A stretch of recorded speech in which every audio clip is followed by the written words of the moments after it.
kampion, një 13 i radhësi për Vllaznin. Sërish emocione edhe sot? Po pa diskutim që janë emocione, kemi thënë gjithmonë sa ajo që ty ndihet aq më tepër shton emocionet sepse puna gjithë vitit. Atje sa mundi këtyre vajzave stafit drejtuesi në rreth parë, mandena edhe stafi teknik dihet e punë. Por normalisht jam i gëzuar sepse është një titull që është merituar 100% nga Vllaznia. Vllaznia 13 herë kampion, Nikurin Leka 11 herë kampion.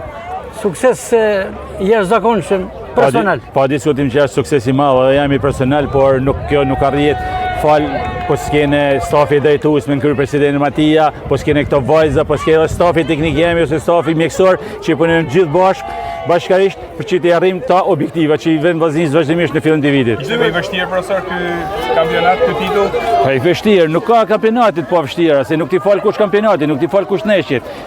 Faktikisht si vjet ishin 4 skuadra në garë, 3 skuadra bashkë me Vllaznin, megjithëse na kishim gjatë kampionatit, gjatë dy fazave ishim të diferencum me pikë, por gjithsesi Final Fouri tregon fut edhe herë në lojë me 0 pikë gjitha ekipet barabarta, po këtu Vllaznia tregoi vetin që është superiore dhe ka supremaci në kampionatin shqiptar të futbollit. Jashtë skuadrës dedikim ka Nikurin Leka për këtë trofe dhe për të 11 titull? Dedikime janë nga më të ndryshme, janë të shumta, në radhë parë dedikoj familjes time që më rrin pranë gjithmonë, e dedikoj tifozëve të shumtë të Vllaznisë që na nekun kudo, ja dedikoj ekipit, stafit tim teknik dhe stafit drejtues.